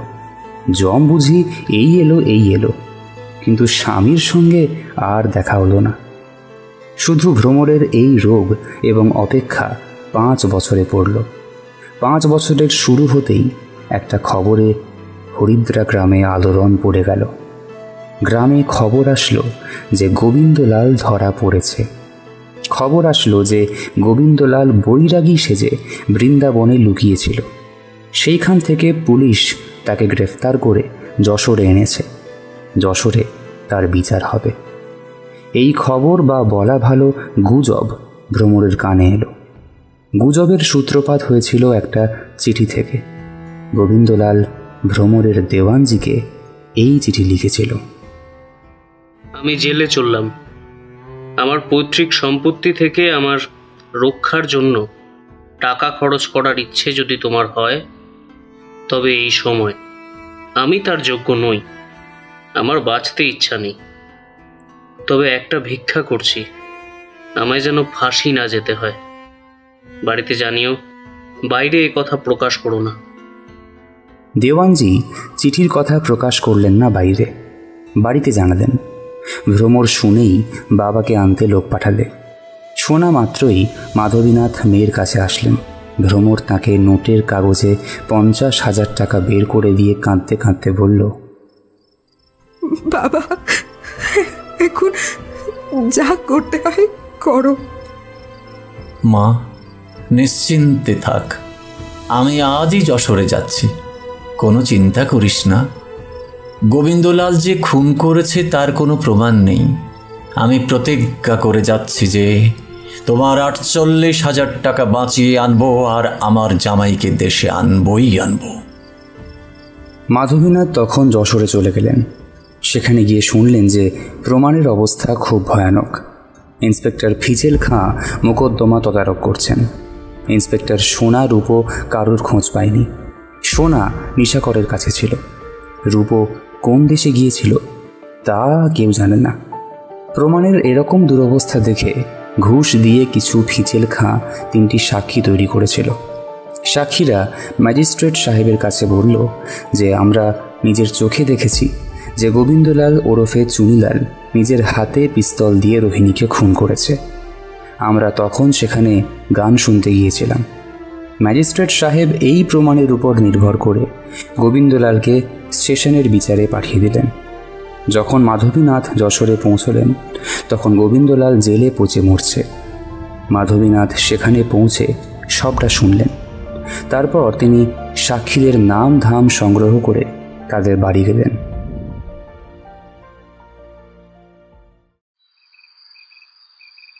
ম্যাজিস্ট্রেট সাহেবের কাছে যা বলেছ তা বলেছ, এখন জজ সাহেবের কাছে অন্যভাবে বলতে হবে যে আমরা কিছু জানি না।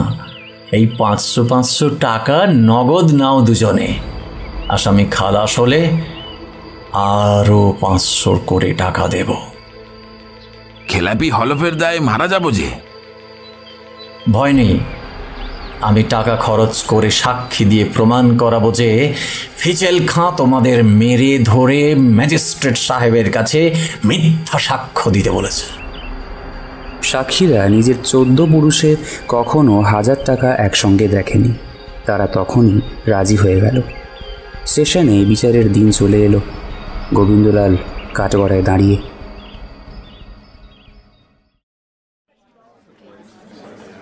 প্রথম সাক্ষী উপস্থিত হয়ে হলফ পড়ল। তুমি এই গোবিন্দলাল ওরফে চুনিলালকে চেনো? কই না তো, মনে তো হয় না। কখনো দেখেছো? না। রোহিণীকে চিনতে? কোন রোহিণী? প্রসাদপুরের কুঠিতে যে ছিল। আমার বাপের 14 পুরুষেও কখনো আমি ওই প্রসাদপুরের কুঠিতে যাইনি। রোহিণী কি প্রকারে মরেছে? শুনেছি আত্মহত্যা হয়েছে। খুনের বিষয় কিছু জানো? না, কিছু না। উকিল তখন ম্যাজিস্ট্রেট সাহেবের কাছে সাক্ষীর যে জবানবন্দি দিয়েছিল তা পড়ে সাক্ষীকে শোনালেন। তুমি ম্যাজিস্ট্রেট সাহেবের কাছে এইসব কথা বলেছিলে? হ্যাঁ, বলেছিলাম। যদি কিছু জানো না তবে কেন বলেছিলে? ও মারের চোটে ফিচেল খাঁ মেরে আমাদের শরীরে আর কিছু রাখেনি। এই বলে সাক্ষী একটু কাঁদল। 2-4 দিন আগে বড় ভাইয়ের সঙ্গে জমি নিয়ে মারামারি করেছিল, সেই মারের দাগ তার গায়ে ছিল। সাক্ষী অম্লান মুখে সেই দাগ ফিচেল খাঁর মারের দাগ বলে জজ সাহেবকে দেখালো। উকিল সরকার অপ্রতিভ হয়ে দ্বিতীয় সাক্ষী ডাকলেন। দ্বিতীয় সাক্ষীও একই কথা বলল। সে পিঠে রাংচিত্রের আটা দিয়ে ঘা করে এসেছিল।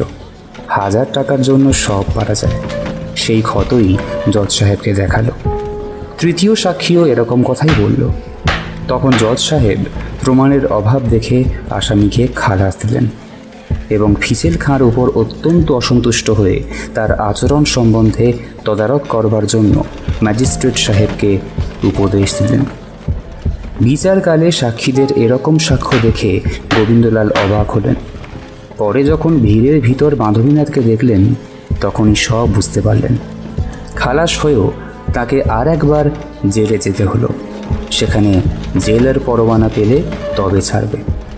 তিনি যখন জেলে ফিরে যান তখন মাধবীনাথ তার কাছে এসে কানে কানে বললে, জেল থেকে খালাস পেয়ে আমার সঙ্গে দেখা করে যেও কেমন? কিন্তু গোবিন্দলাল জেল থেকে খালাস পেয়ে মাধবীনাথের কাছে গেলেন না। কোথায় গেলেন কেউ জানলেন না। মাধবীনাথ 4-5 দিন তার খোঁজ করলেন, কোনো সন্ধান পেলেন না। অগত্যা শেষে একাই হরিদ্রা গ্রামে ফিরে এলেন। মাধবীনাথ এসে ভ্রমরকে খবর দিলেন গোবিন্দলাল খালাস হয়েছে, কিন্তু বাড়ি আসলো না। কোথায় চলে গেল সন্ধান পাওয়া গেল না।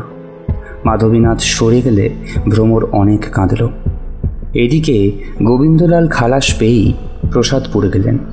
গিয়ে দেখলেন প্রসাদপুরের বাড়িতে কিছু নেই, কেউ নেই। গিয়ে শুনলেন যে অট্টালিকায় তার যা সব জিনিসপত্র ছিল তা কিছু লোক চুরি করে নিয়ে গেছে, অবশিষ্ট নিলামে বিক্রি হয়ে গেছে। প্রসাদপুরের বাজারে 2-1 দিন থেকে গোবিন্দলাল বাড়ির অবশিষ্ট ইট, কাঠ, জলের দামে এক ব্যক্তিকে বিক্রি করে যা কিছু পেলেন তা নিয়ে কলকাতায় গেলেন। কলকাতায় অতি গোপনে সামান্য অবস্থায় গোবিন্দলাল দিন যাপন করতে লাগলেন। প্রসাদপুর থেকে অতি অল্প টাকাই এনেছিলেন, তা 1 বছরে শেষ হয়ে গেল। আর দিনপাতের সম্ভাবনা নেই। তখন 6 বছর পর গোবিন্দলাল মনে ভাবলেন ভ্রমরকে একখানি চিঠি লিখবেন। গোবিন্দলাল কালি, কলম, কাগজ নিয়ে ভ্রমরকে চিঠি লিখতে বসলেন। গোবিন্দলাল চিঠি লিখতে আরম্ভ করতে গিয়ে কাঁদলেন। কাঁদতে কাঁদতে মনে পড়ল ভ্রমর যে আজও বেঁচে আছে তারই বা ঠিকানা কি, কাকে চিঠি লিখবেন। তারপর ভাবলেন একবার লিখেই দেখি, না হয় চিঠি ফিরে আসবে, তাহলেই জানা যাবে যে ভ্রমর আছে কি নেই। কি লিখবে এ কথা গোবিন্দলাল কতক্ষণ ভাবলেন তা বলা যায় না। তারপর শেষে ভাবলেন যাকে বিনা দোষে জন্মের মতো ত্যাগ করেছি তাকে যা হয় তাই লিখলেই বা বেশি কি ক্ষতি হবে। গোবিন্দলাল লিখলেন, ভ্রমর, 6 বছরের পর এ পামর আবার তোমায় চিঠি লিখছে। ইচ্ছে হলে পড়ে দেখো, ইচ্ছে না হয় না পড়েই ছিঁড়ে ফেলে দিও। আমার কপালে যা যা ঘটেছে বোধহয় সবই তুমি শুনেছ। যদি বলি সে আমার কর্মফল, তুমি মনে করতে পারো আমি তোমার মন রাখা কথা বলছি, কেননা আজ আমি তোমার কাছে ভিখারি।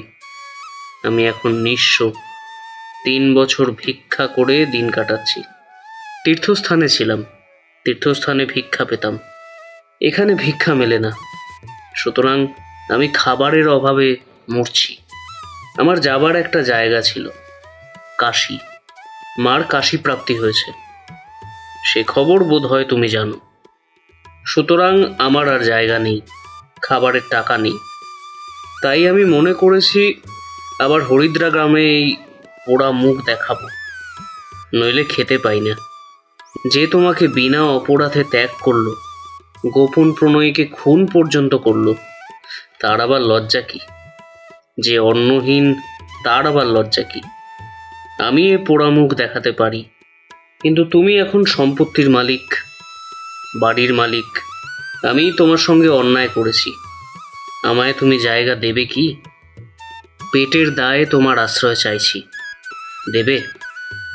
চিঠি লিখে 7-5 আবার ভেবে গোবিন্দলাল চিঠি ডাকে দিলেন। চিঠি ভ্রমরের হাতে পৌঁছল। চিঠি পেয়েই ভ্রমর হাতের লেখা চিনতে পারল। চিঠি খুলে কাঁপতে কাঁপতে ভ্রমর শোয়ার ঘরে গিয়ে দরজা বন্ধ করল। ঘরে ঢুকে চোখের জল বারবার মুছতে মুছতে সেই চিঠি পড়ল। 1 বার, 2 বার, 100 বার, 1000 বার পড়ল। সেদিন ভ্রমর আর দরজা খুলল না। যারা খাবারের জন্য তাকে ডাকতে আসলো, আমার জ্বর হয়েছে, খাবো না। ভ্রমরের সব সময় জ্বর হয়, সকলে বিশ্বাস করল। পরদিন সকালে তার সত্যি জ্বর এলো। চিঠির উত্তরে যা লিখবে তা আগেই স্থির হয়েছিল। ভ্রমর তা 1000 বার ভাবনা চিন্তা করে ঠিক করেছিল, এখন আর ভাবতে হলো না। আপনার চিঠি পেয়েছি, সম্পত্তি আপনার, আমার হলেও আমি সেটা দান করেছি। যাবার সময় আপনি সে দান চিঠি ছিঁড়ে ফেলেছিলেন, মনে আছে নিশ্চয়ই? কিন্তু রেজিস্ট্রি অফিসে তার নকল রয়েছে। আমি যে দান করেছি তা প্রমাণিত, তা এখনো বলবৎ রয়েছে। অতএব আপনি নিশ্চিন্তে হরিদ্রা গ্রামে এসে আপনার নিজের সম্পত্তি দখল করতে পারেন। বাড়ি আপনার, আর এই 5 বছরে আমি অনেক টাকা জমিয়েছি, সেটাও আপনার। এসে নিয়ে নিন। ওর ঘর থেকে 3000 টাকায় গঙ্গা তীরে আমার একটি বাড়ি বানানোর ইচ্ছা আছে। 5000 টাকায় আমার জীবন চলে যাবে। আপনার আসার জন্য সকল বন্দোবস্ত করে রেখে আমি বাপের বাড়ি চলে যাব। যতদিন না আমার নতুন বাড়ি তৈরি হয় ততদিন আমি বাপের বাড়িতেই থাকব। আপনার সঙ্গে আমার এই জন্মে আর দেখা হওয়ার সম্ভাবনা নেই, এতে আমি সন্তুষ্ট। আপনিও যে সন্তুষ্ট তাতে আমার সন্দেহ নেই। আপনার দ্বিতীয় চিঠির অপেক্ষায় আমি রইলাম। চিঠি গোবিন্দলালের হাতে এলো। ভয়ানক চিঠি। এতটুকু ভালোবাসা নেই। গোবিন্দলালও লিখেছিলেন, 6 বছরের পর লিখছি, কিন্তু ভ্রমরের চিঠিতে সেরকমের কথাও একটা নেই। গোবিন্দলাল চিঠির উত্তর লিখলেন, আমি হরিদ্রা গ্রামে যাব না, যাতে এখানে আমার দিন চলে এরকম মাসিক ভিক্ষা আমাকে এখানেই পাঠিয়ে দাও।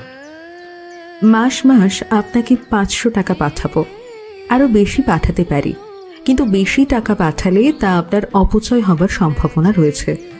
আর আমার একটা অনুরোধ, বছর বছর যে টাকা জমছে সেটা এখানে এসে ভোগ করলে ভালো হয়। আমার জন্য দেশত্যাগ করবেন না। আমার দিন শেষ হয়ে আসছে। গোবিন্দলাল কলকাতাতেই রইলেন। বাস্তবিক ভ্রমরের দিন ফুরিয়ে আসছিল। অনেক দিন থেকেই ভ্রমরের সাংঘাতিক রোগ একটু কমে গিয়েছিল, কিন্তু রোগ আর বড় চিকিৎসা মানল না। অঘ্রাণ মাসে ভ্রমর শয্যাশায়ী হলেন। মাধবীনাথ স্বয়ং এসে কাছে থেকে চিকিৎসা করাতে লাগলেন। যামিনী হরিদ্রা গ্রামের বাড়িতে এসে ভগিনীর শেষ সেবা করতে লাগলেন। রোগ চিকিৎসা মানল না। পৌষ মাস এভাবে গেল। মাঘ মাসে ভ্রমর ওষুধ খাওয়া বন্ধ করল। ওষুধ খাওয়া এখন বৃথা। আর ওষুধ খাওয়া হবে না দিদি। সামনে ফাল্গুন মাস। ফাল্গুন মাসের পূর্ণিমার রাত্রেই যেন মরি। দেখিস দিদি, যেন ফাল্গুনের পূর্ণিমার রাত্রি পালিয়ে না যায়। যামিনী কাঁদল, কিন্তু ভ্রমর আর ওষুধ খেল না। ওষুধ খায় না, রোগ সারে না, কিন্তু ভ্রমর দিন দিন যেন একটু বেশি হাসি খুশি হয়ে থাকতে লাগলো। এতদিনের পর ভ্রমর আবার হাসি তামাশা আরম্ভ করল। 6 বছরের পর এই প্রথম হাসি তামাশা। যত দিন যেতে লাগলো, শেষ সময় দিনে দিনে তত কাছে আসতে লাগলো। ভ্রমর কিন্তু নির্বিকার রইল। শেষে সেই ভয়ঙ্কর দিন চলে এলো। ভ্রমর চারপাশের মানুষের চাঞ্চল্য এবং যামিনীর কান্না দেখে বুঝল, আজ বুঝি দিন ফুরলো। শরীরের যন্ত্রণাও সেরকম হতে লাগলো। আজ শেষ দিন, আমার কিছু অনুরোধ আছে, সে কথা একটু রেখো। কি? আমার একটাই অনুরোধ, আজ কেঁদো না। আমি মরার পর কেঁদো, আমি বারণ করতে আসবো না, কিন্তু আজ তোমাদের সঙ্গে যে কয়েকটা কথা কইতে পারি, শান্তিতে সেগুলো বলে মরব। খুব ইচ্ছা করছে। আরেকটা ইচ্ছে, তুমি ছাড়া আর কেউ এখানে না আসে। সময় সকলের সঙ্গে দেখা করব, কিন্তু এখন আর কেউ যেন না আসে, না হলে তোমার সঙ্গে আর কথা বলতে পাবো না। যামিনী আর কতক্ষণ কান্না ধরে রাখবে? সে কেঁদে ফেলল। ক্রমে রাত হতে লাগলো। দিদি, আজ রাতে কি জ্যোৎস্না? দিব্যি জ্যোৎস্নার আলো উঠেছে। তবে জানলা সব খুলে দাও, আমি জ্যোৎস্না দেখেই মরি। দেখ দেখি ওই জানলার নিচে যে ফুল বাগান, ওতে ফুল ফুটেছে কিনা। সেই জানলায় দাঁড়িয়ে সকালে ভ্রমর গোবিন্দলালের সঙ্গে কথা বলতেন। আজ 7 বছর ভ্রমর সেই জানলার দিকে যায়নি। সে জানলা খোলেনি। ওই এখানে তো ফুলবাগান নেই, এখানে কেবল খড়বন আর 2-1টা মরা গাছ আছে, তাতে ফুল পাতা কিছুই নেই। 7 বছর হলো ওখানে ফুল বাগান ছিল। যেখান থেকে পারো দিদি, আজ আমায় ফুল এনে দিতে হবে। দেখছো না আজ আমার ফুল সজ্জা। যামিনীর আদেশ পেয়ে দাসদাসী অনেক ফুল এনে দিল। ফুল আমার বিছানায় ছড়িয়ে দাও, আজ আমার ফুল সজ্জা তো। যামিনী তাই করল। তখন ভ্রমরের চোখ দিয়ে জল পড়তে লাগলো। কাঁদছো কেন দিদি? দিদি, একটা বড় দুঃখ রয়ে গেল। যেদিন তিনি আমায় ছেড়ে কাশি যান, সেদিন কাঁদতে কাঁদতে দেবতার কাছে ভিক্ষা চেয়েছিলাম একদিন যেন তার সঙ্গে দেখা হয়। স্পর্ধা করে বলেছিলাম, আমি যদি সত্যি হই তবে আবার তার সঙ্গে আমার দেখা হবে। কই, আর তো তা দেখা হলো না। আজকের দিন, মরবার দিনে দিদি যদি একটাবার দেখতে পেতাম কি ভালো হতো। দিদি 7 বছরের দুঃখ ভুলে যেতাম। দেখবে? কার কথা বলছো? গোবিন্দলালের কথা। তিনি এখানে আছেন। বাবা তোমার খবর তাকে দিয়েছিলেন।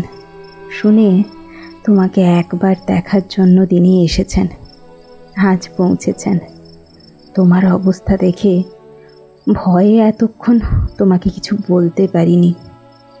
তিনিও সাহস করে এখানে আসতে পারেননি। একবার দেখা দিদি, এই জন্মে আর একবার দেখি। এই সময় আর একবার দেখা। যামিনী উঠে গেল। অল্পক্ষণ পরে ধীর পায়ে গোবিন্দলাল 7 বছরের পর নিজ শোয়ার ঘটে প্রবেশ করলেন।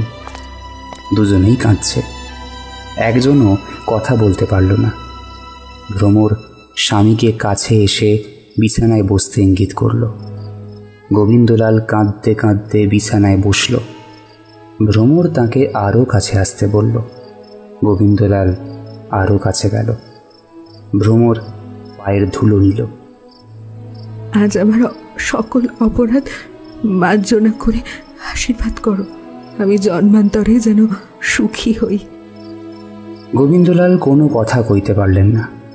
ভ্রমরের হাত নিজের হাতে তুলে নিলেন। সেভাবে হাতে হাত রইল, অনেকক্ষণ রইল। ভ্রমর নিঃশব্দে পৃথিবীর মায়া কাটাল। গোবিন্দলাল কাঁদতে লাগলো পাগলের মতন। যথারীতি তার সৎকার হলো। সৎকার করে এসে গোবিন্দলাল ঘরে বসলেন। ঘরে ফিরে এসে তিনি কারোর সঙ্গে কথা বলেননি। নিজের ঘরে বসে রাত কাটালো। কি যেন ভাবল সে নিজেও জানে না। ভ্রমরের মৃত্যুর পরদিন যেমন সূর্য রোজ ওঠে তেমন উঠল। গোবিন্দলাল ঘর থেকে বের হয়ে এলেন। কোথায় যাবেন কে জানে, সব কিছুর উত্তর নেই তার কাছে। গোবিন্দলাল দুজন মেয়েকে ভালোবেসেছিলেন, ভ্রমর আর রোহিণী। সেদিন রোহিণী মরল, আজ ভ্রমর মরল। রোহিণীর রূপে আকৃষ্ট হয়েছিলেন, কিন্তু সেই রূপ তাকে মাত্র কিছুদিনের জন্যই যৌবনের আনন্দে মত্ত হতে দিয়েছিল। ভ্রমরকে ত্যাগ করে রোহিণীকে কাছে টানলেন। রোহিণীকে কাছে টেনে কয়েকটা জিনিস খুব ভালো মতো বুঝতে পেরেছিলেন। রোহিণী ভ্রমর নয়, এ রূপ তৃষ্ণা, এ স্নেহ নয়, এ ভোগ, এ সুখ নয়। গোবিন্দলালের এখন মনে হলো দুঃখই মানুষের জীবনের চরম সত্য। সুখ নামের এক অলীক অনুভূতি মানুষকে শুধুমাত্র ধোঁকা দিতে জানে, তাকে বিপথে চালিয়ে নিয়ে যায়। মানুষ তখন বোঝে না সে ঠিক নাকি ভুল। গর্বের গভীরে লুকিয়ে থাকে একটা কালসাপ। সে শুধু অপেক্ষা করে সময়ের। সময় পেরিয়ে যায়, সকলের অজান্তে সেখান থেকে বের হয়ে এসে বিষ ঢেলে দেয়। আবার রাত শেষে ভোর হলো, আবার সূর্যের আলোতে জগৎ হাসল। গোবিন্দলাল বাড়ি থেকে বের হয়ে এলেন। রোহিণীকে গোবিন্দলাল নিজের হাতে খুন করেছেন, ভ্রমরকেও প্রায় নিজের হাতে মেরেছেন। এটাই ভাবতে ভাবতে বেরোলেন। দরজার কবাট খুলতেই মাধবীনাথের সঙ্গে তার দেখা হলো। মাধবীনাথ তাকে দেখে মুখের দিকে চেয়ে রইলেন। এরপর গোবিন্দলাল চলে গেল সেই নিজের পছন্দের বাগানে। সামনে পুকুর। নিজের মনের সঙ্গে বারবার লড়াই হলো তার। সে মরবে নাকি বাঁচবে, ডুব দেবে নাকি অপেক্ষা করবে আকাশ ফেটে পড়া বজ্রপাতের। গোবিন্দলাল সে রাত্রে মূর্ছিত অবস্থায় সেইখানে পড়ে রইলেন। সকালে সন্ধান পেয়ে তার লোকজন তাকে ধরে তুলে নিয়ে গেল নিজের সেই ঘরে। তার দুরবস্থা দেখে মাধবীনাথেরও দয়া হলো। সকলে মিলে তার চিকিৎসা করলেন। 2-3 মাস বাদে গোবিন্দলাল একটু সুস্থ হলেন। সকলেই ভেবেছিল যে গোবিন্দলাল এখন হয়তো এই বাড়িতেই থাকা শুরু করবেন, কিন্তু গোবিন্দলাল তা করলেন না।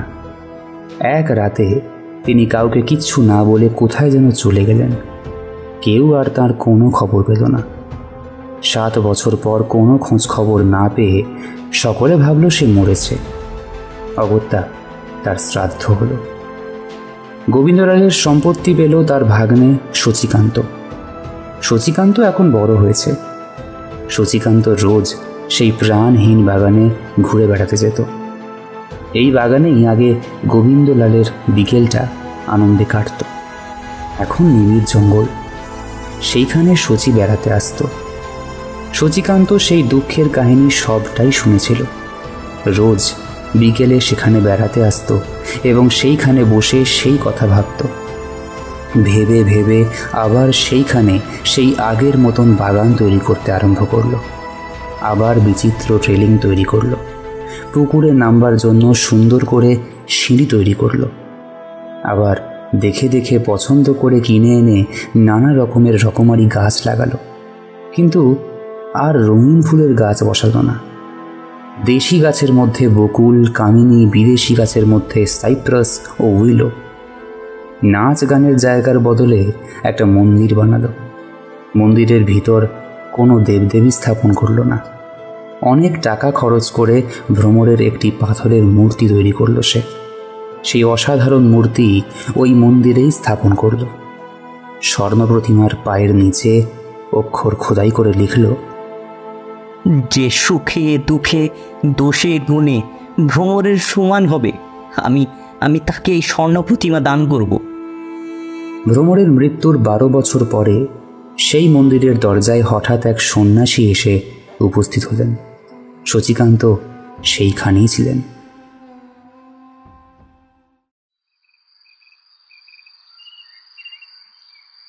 কাকে চাই? এই মন্দিরে কি আছে আমি দেখব, দেখানো যাবে? আসুন ভিতরে। শচীকান্ত দরজা খুলে ভ্রমরের সেই অপরূপ সুন্দরী মূর্তি দেখালো তাকে। এনার নাম ভ্রমর, কোনো দেবতা নয়, তবে আমার জীবনের দেবী। জানি, এই ভ্রমর আমার ছিল। আমি গোবিন্দলাল রায়। শচীকান্ত খুব অবাক হয়ে স্তম্ভিত হলেন। তার মুখ দিয়ে কোনো কথা বের হলো না, কিন্তু একটু পরে বিস্ময় দূর হলো। তিনি গোবিন্দলালের পায়ের ধুলো নিয়ে প্রণাম করলেন। আপনি এত বছর পর? আসুন, বাড়ির ভিতরে আসুন। এভাবে বাইরে দাঁড়িয়ে থাকবেন না। না, আমি ভেতরে যাব না। আজ আমার 12 বছর অজ্ঞাতবাস পূর্ণ হলো। অজ্ঞাতবাস শেষ করে তোমাদের আশীর্বাদ করবার জন্য এখানে এসেছি। তোমাকে আশীর্বাদ করা হলো, এখন ফিরে যাব। কিন্তু এর সম্পত্তি যে আপনার, আপনি উপভোগ করুন। বিষয় সম্পত্তির অপেক্ষাও যা ধন, যা কুবেরেরও অপ্রাপ্য, আমি তা পেয়েছি। এই ভ্রমরের থেকেও যা মধুর, ভ্রমরের থেকেও যা পবিত্র, তা পেয়েছি অবশেষে। আমি শান্তি পেয়েছি। সম্পত্তি নিয়ে আমার কাজ নেই। এ এখন তোমার, তুমিই ভোগ করতে থাকো। সন্ন্যাসে কি শান্তি পাওয়া যায়? কখনো না। কেবল অজ্ঞাতবাসের জন্য আমার এই সন্ন্যাসীর পোশাক। ভগবৎ পাদপদ্মে মনস্থাপন ছাড়া শান্তি পাবার আর উপায় নেই। এখন তিনিই আমার সম্পত্তি, তিনিই আমার ভ্রমর। তাকে ছাড়া আমি থাকতে পারবো না। এই বলে গোবিন্দলাল প্রস্থান করলেন। আর কেউ তাকে হরিদ্রা গ্রামে কোনো দিনও দেখতে পেল না।